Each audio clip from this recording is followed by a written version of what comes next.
Gavin almost fell off the couch when he woke up. Melvin, who Gavin could have sworn he'd seen sitting cross-legged on the floor on the other side of the apartment, was there to stop him from rolling off the edge.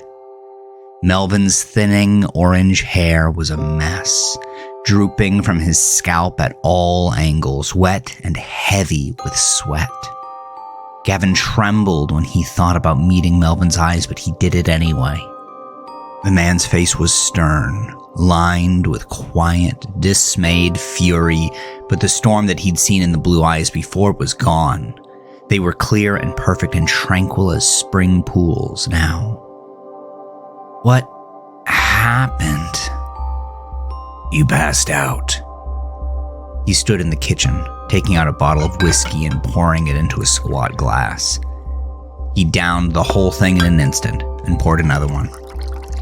The only light in the apartment came from the fluorescent tube above the sink that harshly illuminated the smoke spreading in languid tentacles from his cigarette. Melvin's eyebrows were raised in that wide arch which indicated disappointment and frustration. He reminded Gavin of his father.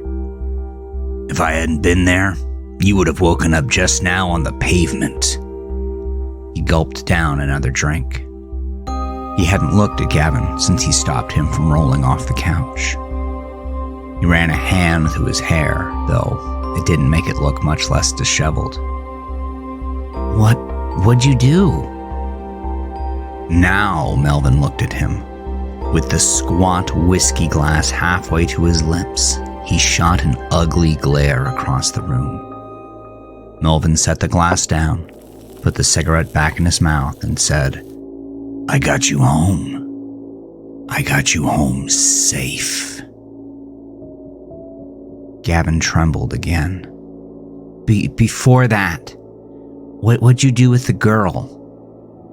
Melvin extended his arms wide and cast a broad, sardonic smile across his face. Why? What would I do? What do you think I'm capable of? Gavin didn't say anything. He looked away. Melvin pointed at him with the hand holding the glass and shot smoke toward the ceiling. That's right. That's right. You don't know. You don't know what I can do.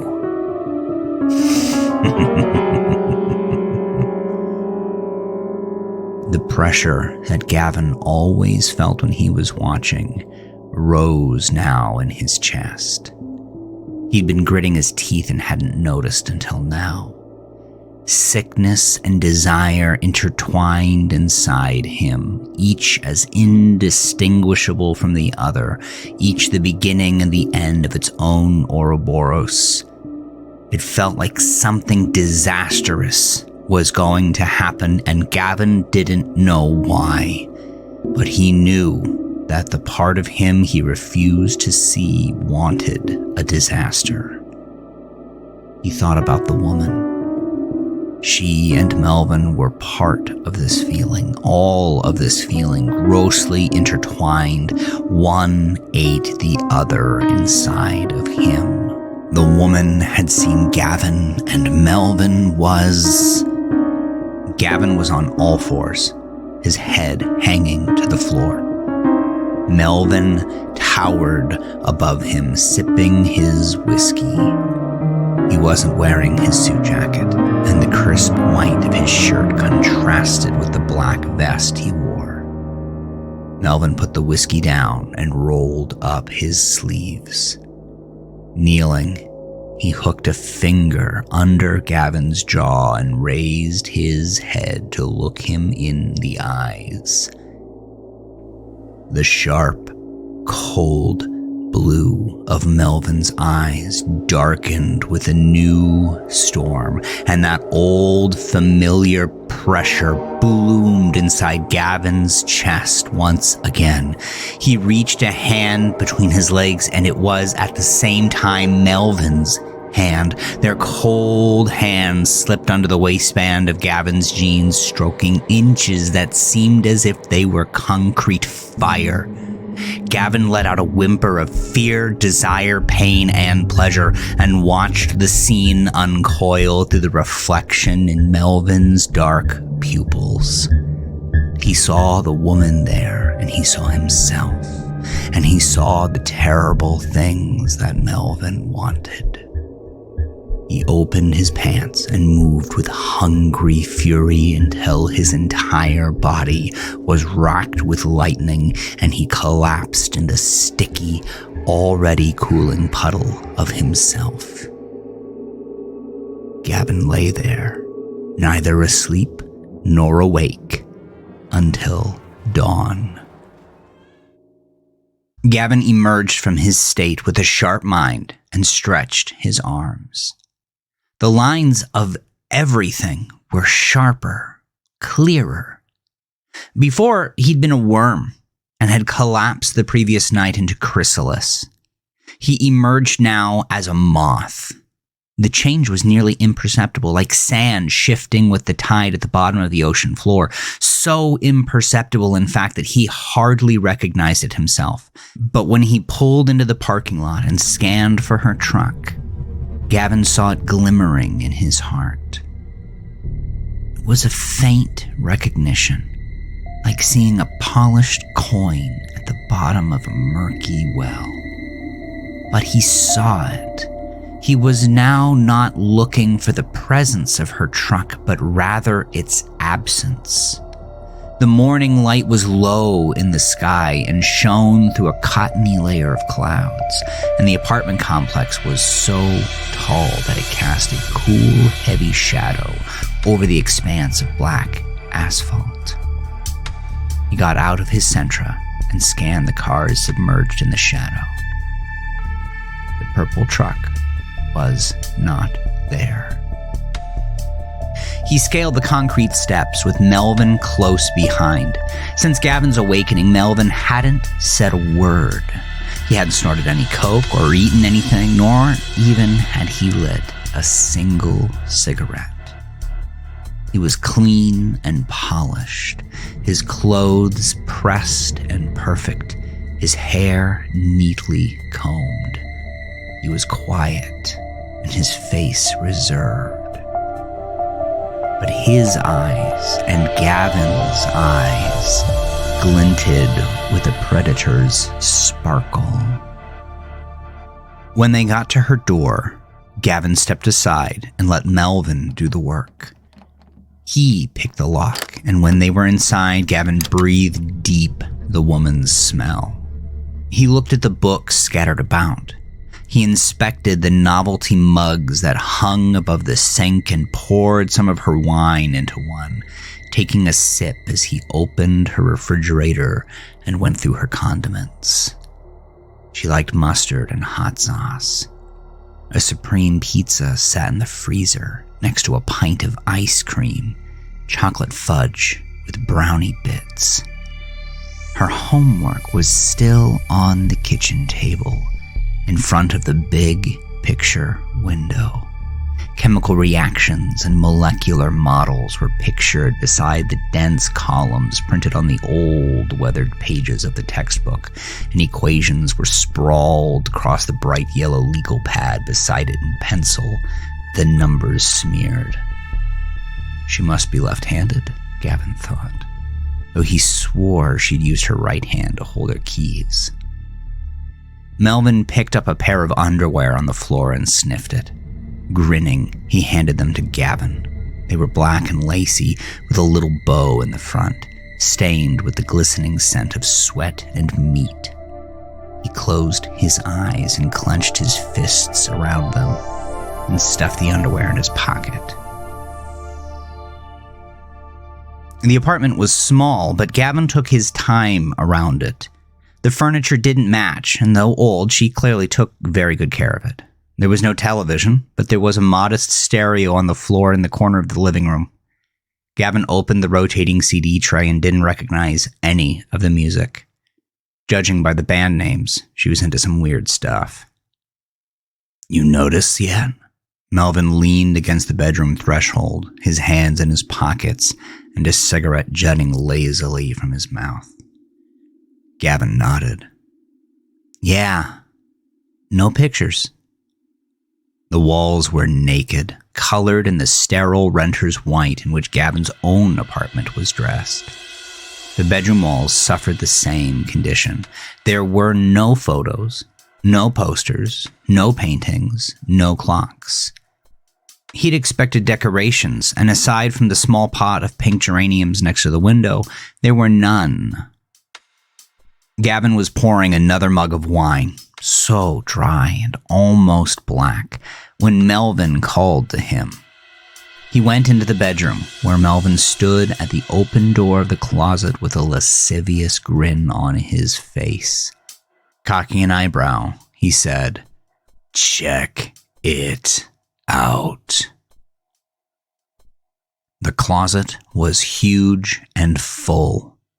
The floor was lined with shoes of every style, and hanging from the racks was a greater variety of dresses than Gavin thought possible in a single place, ranging everywhere between simple cuts made to clutch the body and long, elegant things that sparkled even in dim light.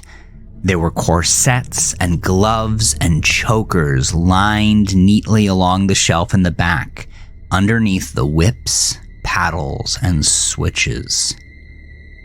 Whoa.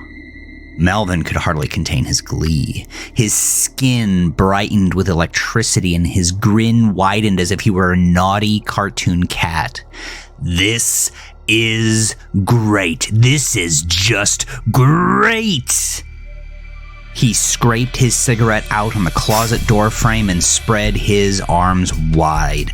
"What a fucking hypocrite, calling you a pervert when she's got fuck dungeon dominatrix Barbie's dress-up closet." Wolves fought inside of Gavin. The old wolf, the one that lived in him before his awakening, battled against this new thing, this fresh, vicious newcomer. The new wolf agreed with Melvin and took vicious pleasure in the revelation, while the old wolf faltered. The new one took the opportunity and struck. Melvin clapped a hand over Gavin's shoulder and squeezed. "Don't fight it."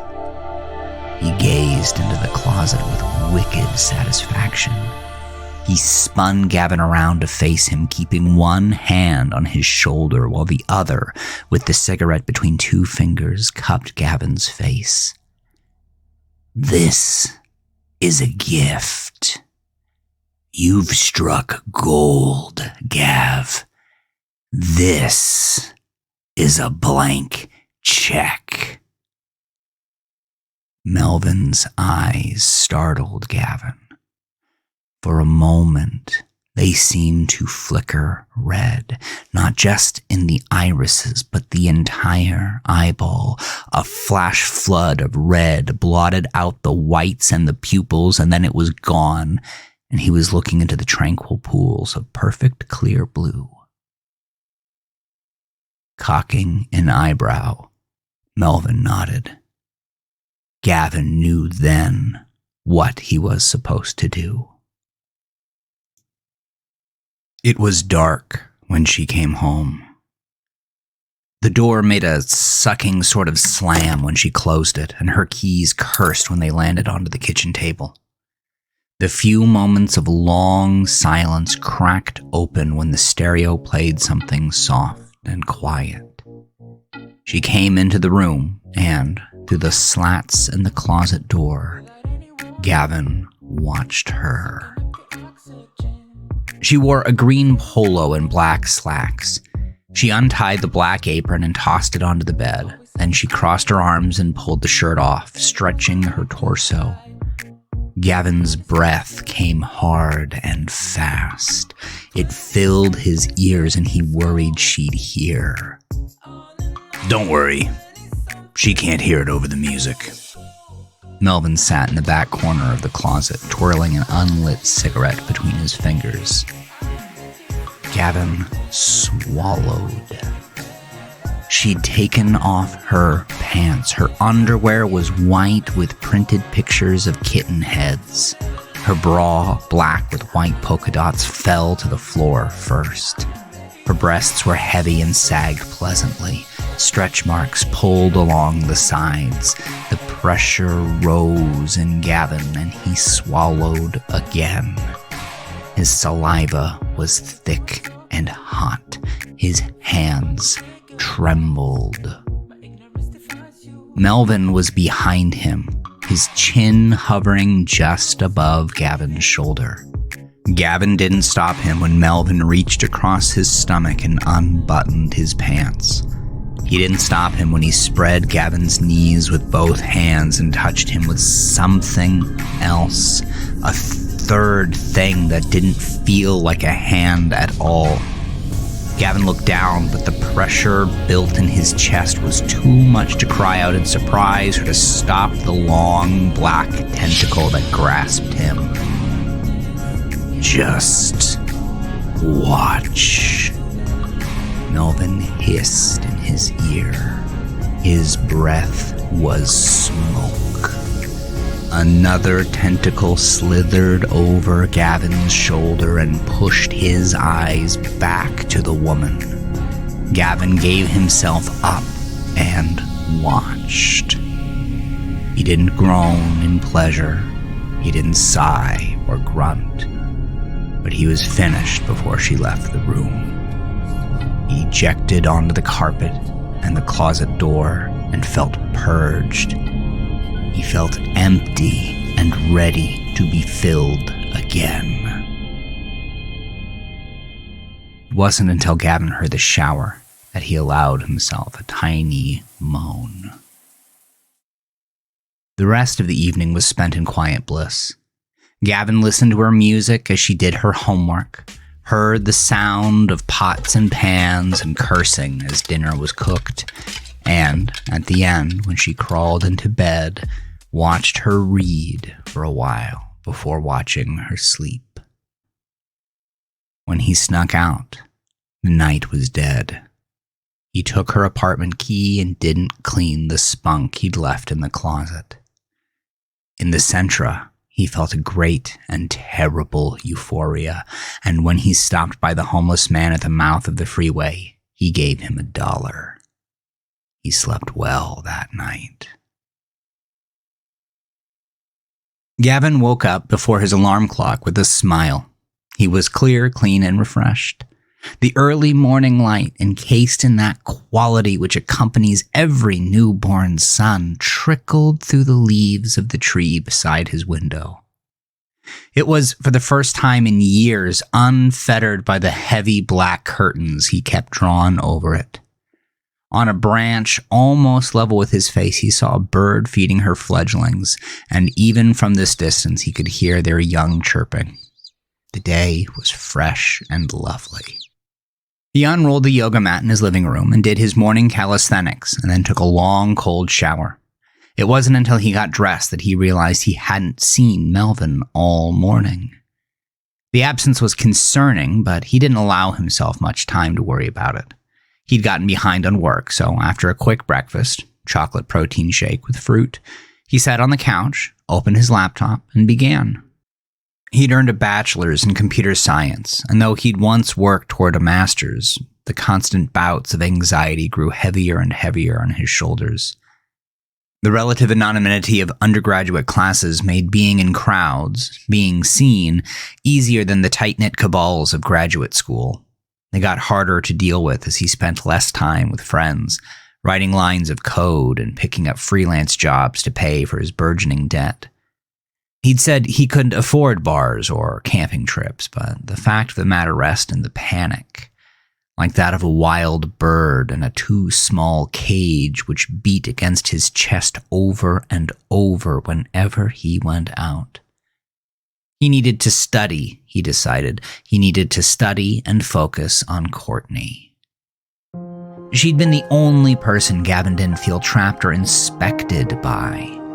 In his dorm, she'd spread out on his bed, on her stomach, and work on her homework or browse pictures of buildings on the internet. Courtney wanted to be an architect, but she was practical about it. She double majored in graphic design and took freelance jobs too, but more as a supplement than a lifeline. Brilliant as she was, college was paid for. Scholarships clambered over themselves to throw money at Courtney, and her approach to work was more like a hobby than actual labor. She was the one who'd gotten Gavin into running. Whenever his attacks got too bad, Courtney forced him into the ugly 24-hour gym in the dead of night and pushed him onto a treadmill, where he forgot everything. He would run and run, seeing without sight, lost in the meditation of fast-pounding feet going nowhere, and find himself moved in a circle, back in one piece with her, sweaty and smelly and perfectly all right. Her death threw Gavin into a pit. That was when Melvin appeared. Months after Courtney's funeral, Gavin finally emerged from his dorm, left campus as he hadn't done since he'd heard the news, and went to the gym. On the drive there, Gavin's guts had been tied into knot upon Gordian knot, and, parking his car, he'd felt ill. Imagining Courtney was with him, imagining her stern reprieves, he was able to haul his feet, inch by inch, to the entrance. A new person had taken over at the counter. He was a young man with short, curly hair and shoulders like a bomber's wingspan. He barely glanced at Gavin's card before returning to his magazine and gesturing him in. The whirring fans and saccharine 80s pop did not retain its anticipated nostalgia. The ugly black carpet, speckled with flecks of white, blue, and yellow, conjured a strange sense of deconstructed déjà vu. Gavin nearly vomited when he saw the blue and purple painted swerves of the kitschy jazz wave design reflected in the mirror. In his head, he heard Courtney say, "Get on that goddamn treadmill." So he did. Alone, except for the attendant, Gavin ran and ran and ran, and the grief that had crystallized inside him disintegrated a little with every thump, thump, thump, thump, thump. Beside the treadmill, Melvin lit a cigarette. Gavin didn't think anything of him except to say between gasps, "You can't smoke in here." Melvin flicked ash onto the ugly carpet. "I can do whatever I goddamn want."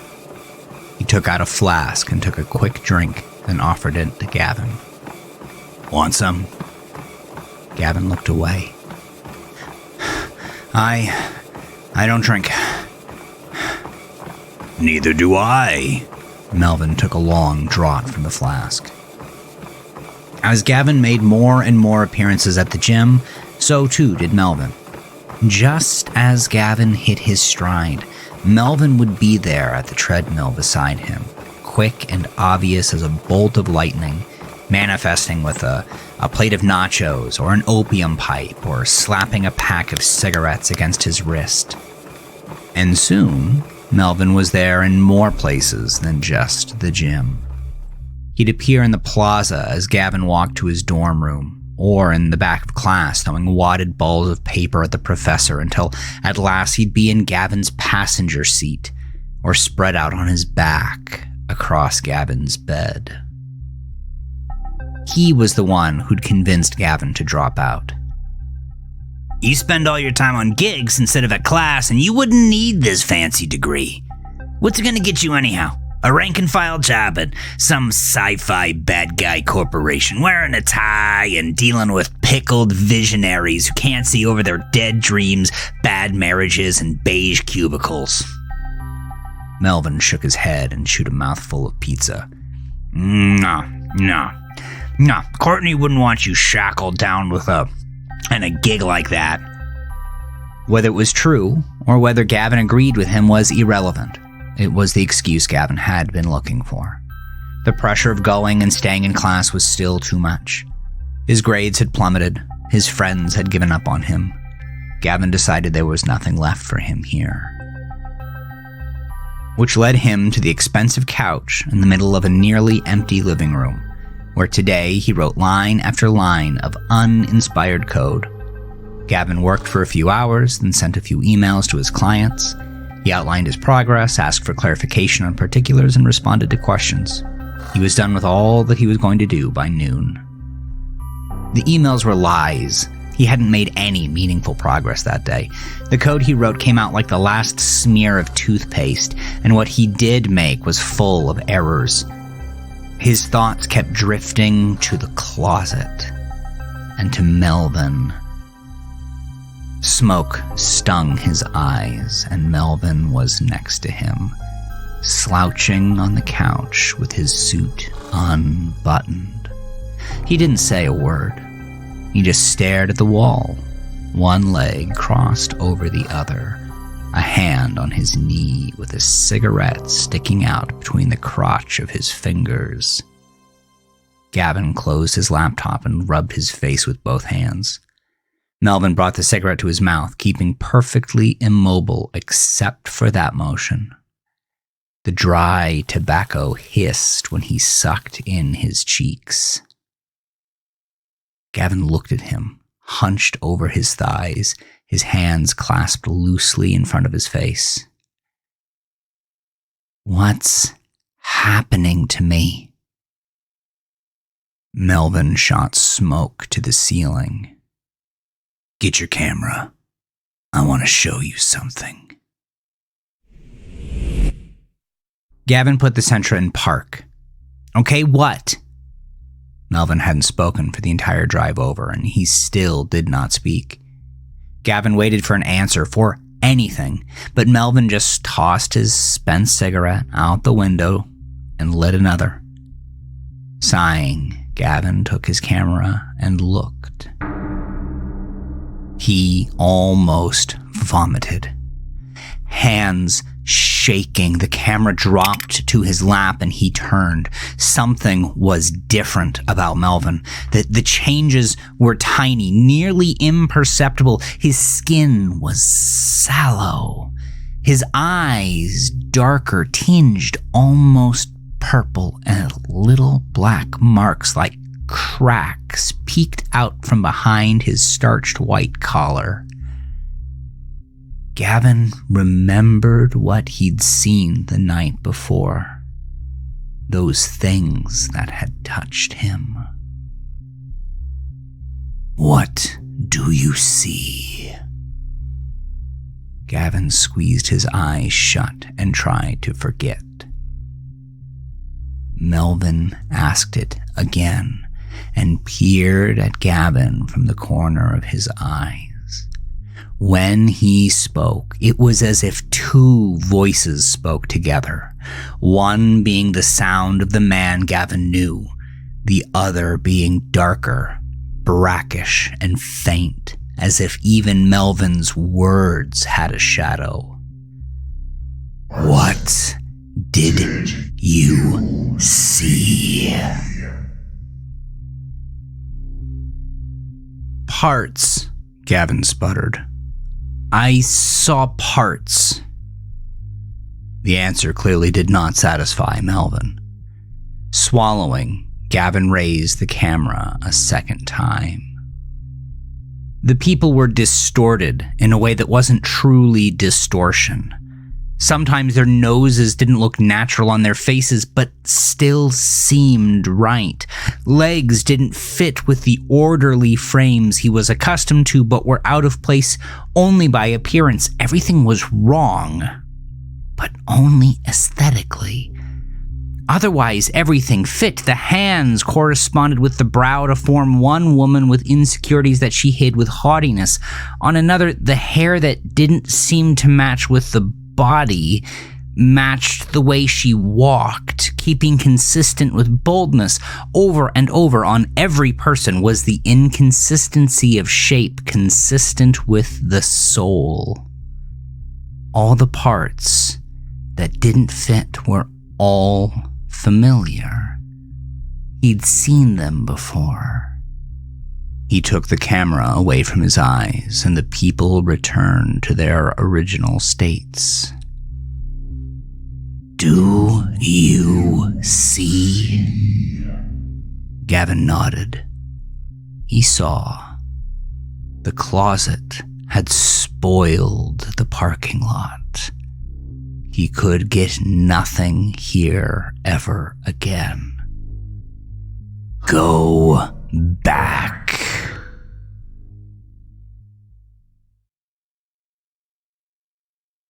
The second night he followed her, Gavin watched from the Sentra through the long eye of the lens.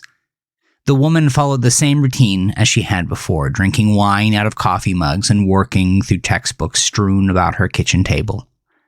When she ate, it was instant ramen, and she leafed through the book, stopping only intermittently to shove noodles into her mouth. Melvin remarked on its lovely shape, and his crude choice of words was not lost on Gavin. About 9 o'clock, she sat up from her work to answer her cell. She smiled, but Gavin had seen her smile before, and this one seemed contrived. He was reminded of representatives on the other end of tech support. The woman disappeared for a bit after she hung up, reappearing dressed only in a towel and only long enough to pour another mug of wine. When at last he saw her again, nearly an hour had passed and she had transformed. Emerging from the woman in running shorts and a sports bra was a classical beauty in a black dress, cut low on top and high at the bottom, strong legs supported by tall heels. Gavin zoomed in to see her black painted toenails and the heavy pendant at the bottom of a silver chain that rested at the heart of her bosom. He felt the pressure build inside him. A Mustang, low and roaring with muscle, flung itself just in front of the curb. It hadn't come to a complete stop before its horn shrieked and the woman's door opened. She hurried down the steps as well as could be done in her shoes. Her face was flat with business airs until she reached the last portion of the stairs, which happened to face the lot. And then the plastic call center smile spread across her face again. The car started moving before she'd even closed the door. Gavin crept the Sentra toward the mouth of the parking lot. The Mustang zoomed out, tearing into the busy road, and Gavin was behind it. Melvin snickered, pleased at the initiative. They drove out of that middle ground neighborhood, neither high nor low, and into the plush, clean world of uptown. The Mustang slid into the lot of an Italian restaurant that Gavin had only heard about in pained tones and always in conjunction with its prices. It was supposed to be classy, but Gavin didn't know. It seemed too nice, too orderly for him to be comfortable there. The Mustang slammed into a spot near the door, and Gavin crawled around to the back and found a spot on the curb facing the window. It was busy inside. Waiters and waitresses moved from table to table, not quite hustling, but moving with directed, organized purpose. Melvin went through 3 cigarettes before they saw the woman, led by a waitress in a white blouse, to a table near the window in front of the Sentra. The man was handsome, and Gavin felt a green thing wrap around his throat. The jaw was strong, his brow high above his Roman nose, and Gavin could see the way his lean body moved beneath the light dress shirt he wore. The motions were deliberate, and though they seemed confident, it was in an eerie way. It was as if they were rehearsed, again and again by a poor actor trying to make up for his lack of skill with continued discipline. The saccharine smile was still spread across the woman's face, bright like strained bulbs, and it confused Gavin. Her body spoke with engagement, but having seen her in other surroundings, none of it seemed right to Gavin. She seemed to have the same problem that the man had. She seemed good at this role. and she seemed to have had a lot of practice, but it was all plastic packaging. When the wine came, the woman noticed Gavin. It was a chance glance at the window while her mouth broadened to laugh at something the man had said. Gavin saw that she saw because her eyes transformed from dull coal into glittering moonstones, and the phony expressions of her contrived laugh was replaced by real amusement. Gavin could see it in the lines on her forehead and the twitch of her mouth. But she knew what she was doing, whatever that may be, and pivoted her head to stare back at the man. The motion was fluid, natural, but from that point on, the evening changed. She seemed to relax, to laugh easier and turn to the window more often when she did. Their food came, and Gavin's stomach opined. Melvin offered him some Funyuns from a bag he'd manifested, but Gavin refused. He'd had the food that Melvin had offered before. It tasted ugly and thin like ghosts and ash and left his stomach sour. Melvin shrugged and stuck his hand in the bag for another helping. The woman twirled a heap of angel hair pasta onto her fork and, casting a sly, sidelong smile through the window, ate it slowly, using her tongue more than was necessary. Gavin couldn't help but grin, pursing his lips as he did to keep from laughing. The woman responded with a playfully arched eyebrow. Melvin shot Gavin an ugly look. The subvert, distant flirting continued through the evening. Gavin grew braver the more the woman did, and the more she did, the more the man caught on. Finally, when dessert came, and she had turned her head to eat the cherry she'd plucked from the top of the sundae, he stood up, threw his napkin onto the table, and rifled through his wallet while he talked. His mouth moved quickly, contorting into raw shapes, and he spoke loud enough, apparently, to draw attention to their table. After he threw a wad of bills onto the table, he stormed out. The woman's downcast face reddened. The waiter collected the bills and seemed to console her. She refused something from him, and he nodded. She downed the remainder of her margarita, stood up, and left to the door closest to the window. Gavin still hadn't processed what was happening when she rapped on his window with the gemstone of her ring. She stood there, arms and face crossed impatiently while he floundered just before she turned away. He rolled down the window. "What are you doing?" Melvin snapped. Gavin ignored him and offered the woman his best attempt at a smile, but it felt awkward and twisted. He was too nervous to produce anything that felt more whole. "Hi." "Gav, we watch." "I think you owe me a ride," the woman replied. Gavin nodded. "That seems fair." During the strange pause that followed, Melvin grabbed Gavin's arm and snarled again. "What are you doing? We watch." "I want more, remember?" Gavin answered as the woman moved around the front of the car. "This isn't how we get it." But she opened the door, and Melvin was relegated to the back.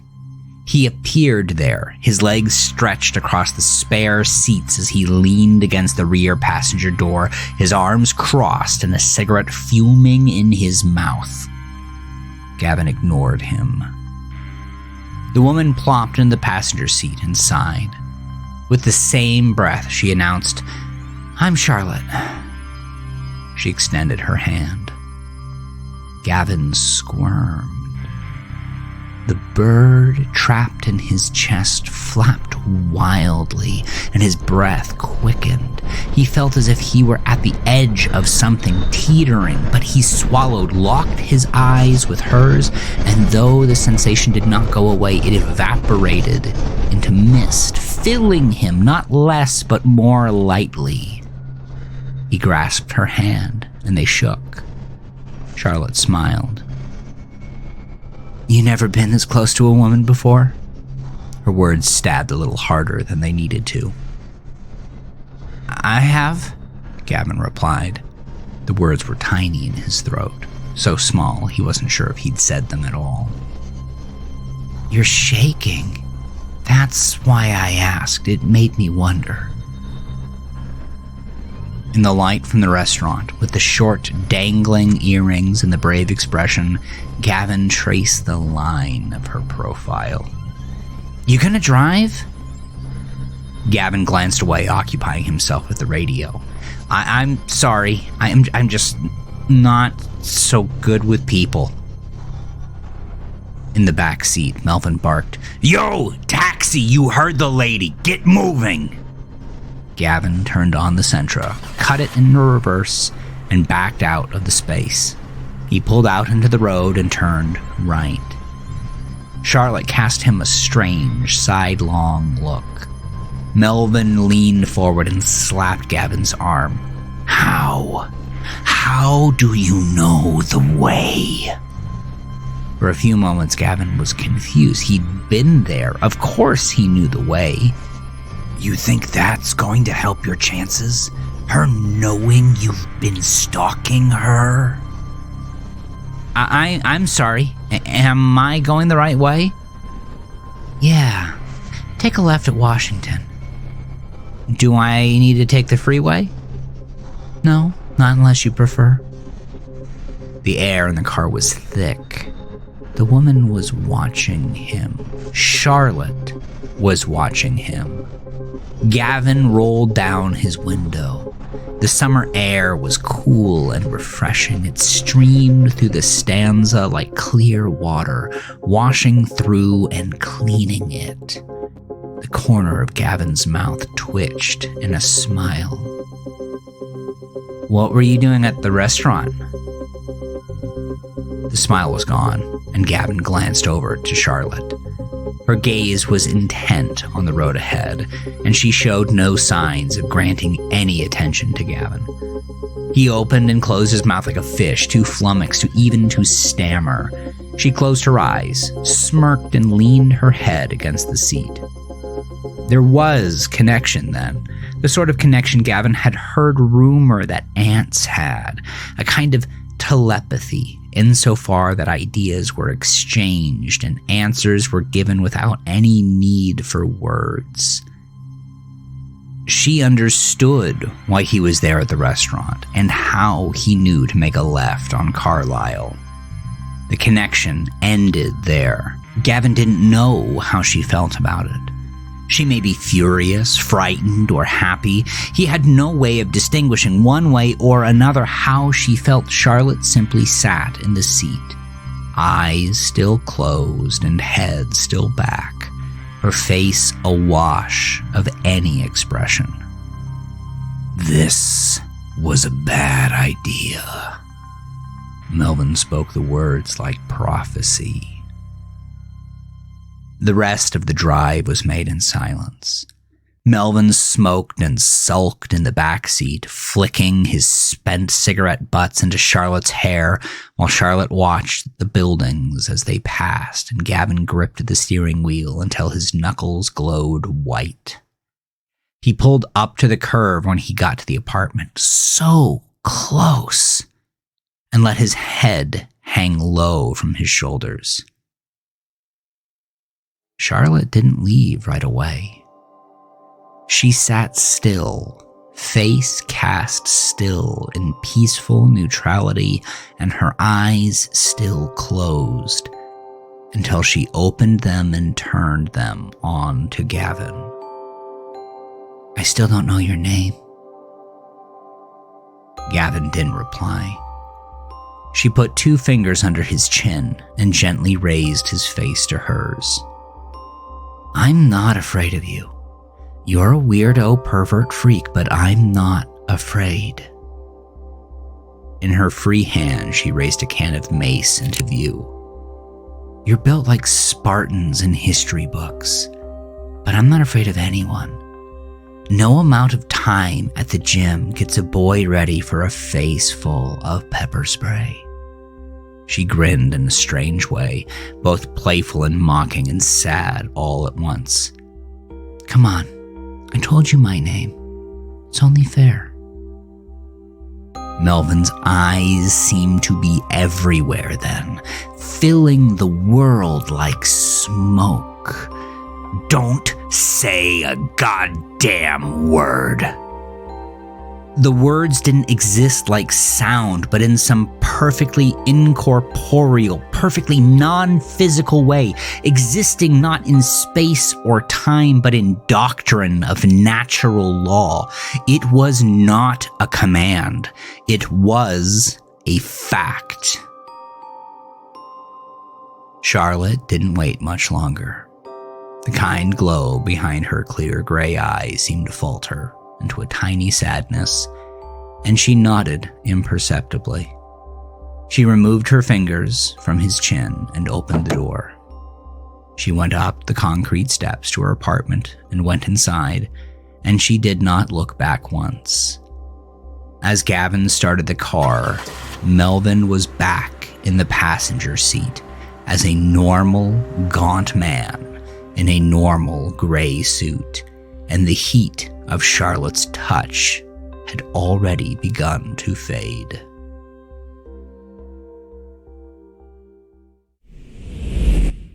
Gavin went back to the apartment. He went earlier, having staked out the parking lot often enough to know Charlotte's schedule. Inside, he sat where she sat, listened to her music, and read her books. Heated up some of her leftovers. It was fried rice. She wasn't a bad cook. Melvin continued his strange new habit of relative silence. He stalked close to Gavin, never farther than arm's length, and passively interacted with nearby objects. It was as if he were maintaining a purposeful disinterest as he picked up a book and leafed through it. He didn't seem to care about anything Gavin did, but he was still here. He was still close.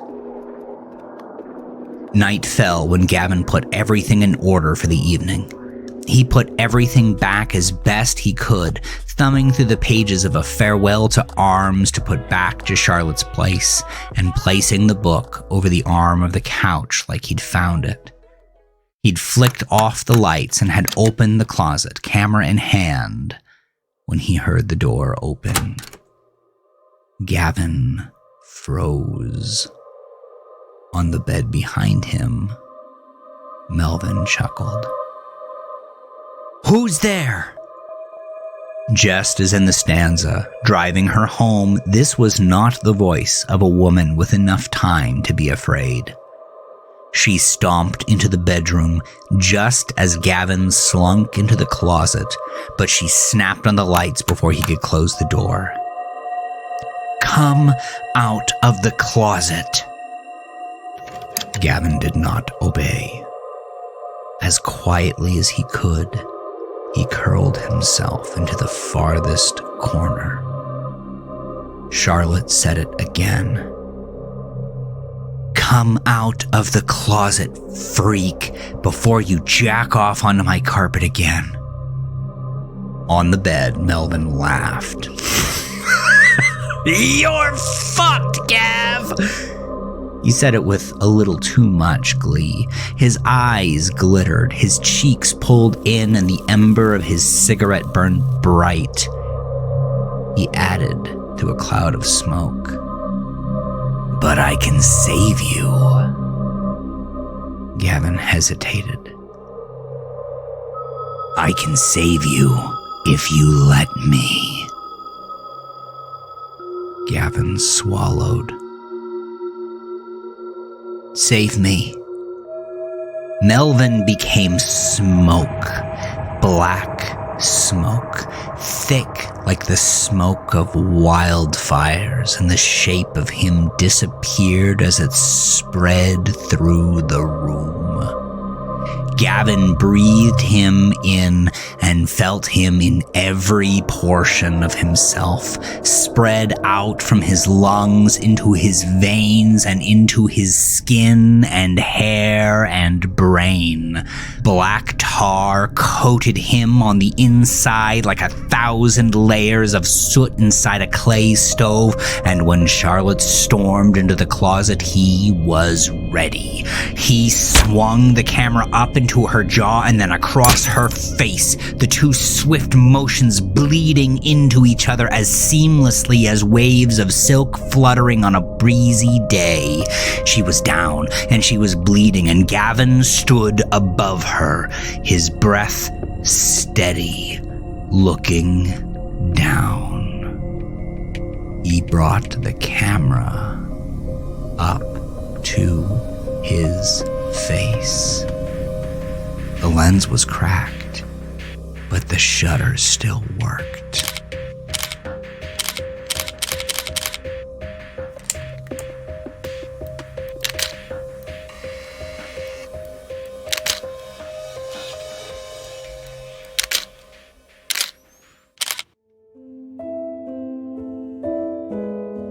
Thank you for sharing my nightmares and helping me carry the grief. I hope you enjoyed part 2 of my novella, Venus in Running Shorts. Be sure to tune in next week for part 3. If you can't wait until the next episode, you can listen to all 3 parts right now with a membership on my Patreon. It's $3 and you can cancel at any time. You can also find Venus in Running Shorts on Amazon. I've included links for both below. If you enjoy the show, please share your favorite nightmare with a friend or family member. Don't forget to leave a rating, and remember to subscribe and turn on notifications. I'd love to connect with you on Instagram, Facebook, or Threads. Just look for Nightmares and Grief, and you'll find me. Thanks again for sharing this time with me. Good night.